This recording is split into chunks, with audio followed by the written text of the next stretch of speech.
Hey everyone, welcome back to another lesson here on the channel. Today we're going to be talking about one thing that you need to know before you pick your first Amazon FBA product, or maybe just before you pick your next Amazon FBA product. Thanksgiving tomorrow at the time that I'm filming this. Hopefully you all have a great day tomorrow. I know I sure will, but I wanted to think of one thing that I would be thankful for if I heard this as a piece of advice, several years ago when I was starting. Be sure to stick around to the end if that sounds like a video you'd enjoy watching. Be sure to like and subscribe if you haven't already. But without further ado, let's get right into it. Okay, so we are here on Amazon. We have landed. All gear is down. We have just pulled up Random Market here. I just used Jungle Scout to randomly locate a product really quick. That was kind of something that may be a good idea, may not. Just to get something to work off of here. And now there's basically three steps or three categories of what you need to know. That was almost foreshadowing, and you'll know what I mean in a second. So we're just going to get right into it. A lot of what I'm going to say today comes from the book Principles by Ray Dalio. Really great read. If you haven't picked that up yet, be sure to do so. But there's basically three different groups, right? So there's group one. There's things that you know about the product you're going to be selling. We know its utilization. Perhaps we know what the sales are of our competitors.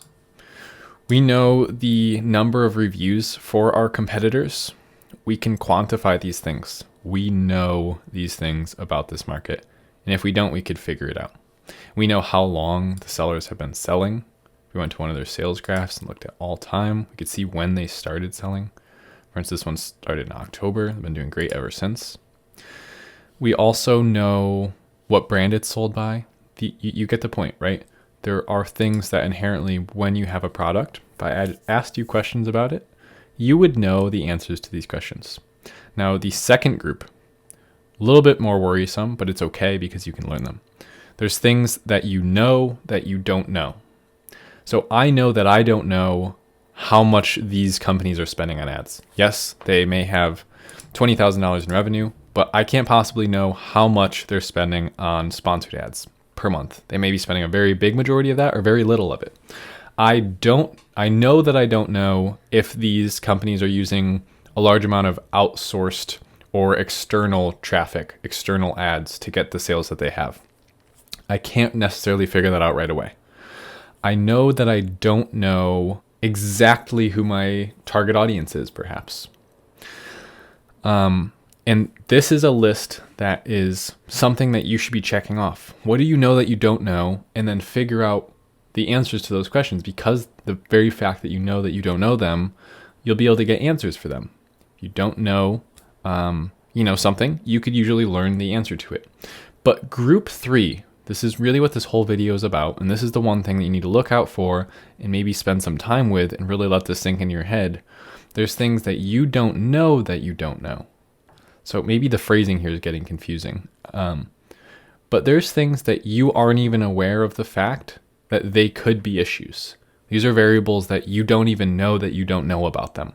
And these are the variables that can, in the investing world, completely tank your portfolio or your clients' portfolios. In our world, these are things that could throw a complete curveball and make the market out to something that it's not.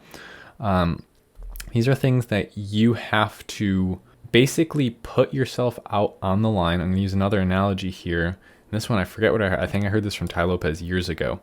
He said, and I think he got it from someone else, if you reach into your pocket and in your pocket you have a gum wrapper, a receipt, and, then a small piece of gold or a gold ring, right? And you threw, all of that into your fireplace. The only thing that would come back out of that would be the gold. Don't take this too far. If the fire was hot enough, the gold would melt. But let's assume the fire is below the boiling point of gold. Getting very analytical here. But anyway, the point is, if you stress test something and the results keep coming back, the only thing that's going to come back would be gold. Whereas if you're just ignorant and you assume that what you've studied is going to work without looking for any other variables, you're probably missing something. And not probably, I can actually guarantee you that you're missing something. So what I want you to start doing is start thinking differently. Start thinking about the things that you don't know that you don't know? What could these variables even be? I want you to spend a little bit more time with that question. I know it's hard to think about. It's a very strange concept, but there are variables that you don't know that you don't know. Okay? I promise I'll stop saying that now because it is sounding a little bizarre at this point. But what I want you to do, there is a way that you can kind of fight this. Okay? There is a way that you can kind of come out on top because you now understand this principle. So what you should do is you should become a deadly inspector of the market.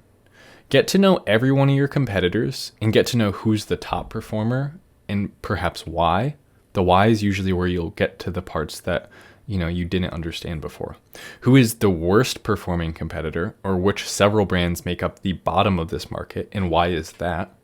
And then I also want you to reverse engineer all of these main competitors' keywords or their ASINs, figure out what are they ranking for, and is there a correlation between who has the most keywords that they're ranking for and who has the most sales. Take a look at what's in the kits and really start to, here's something that I see very, very few people doing. Start to take a look at YouTube videos that this target audience might watch. Screen printing kit instructions, screen printing for beginners. Start watching videos like that and get used to what tools this target audience is using the most. It might give it away in plain daylight to you what you need to do in this situation. Someone might say in a YouTube video who's an experienced screen printer that has, been working with a kit similar to this. Hey, this tool is stupid. It comes in most of these kits. I don't ever use this. It's useless. We're going to use this instead. This is awesome. So double down on what's working and avoid what isn't. Really start to get to know your target audience and start to figure out what you don't know that you don't know. Okay?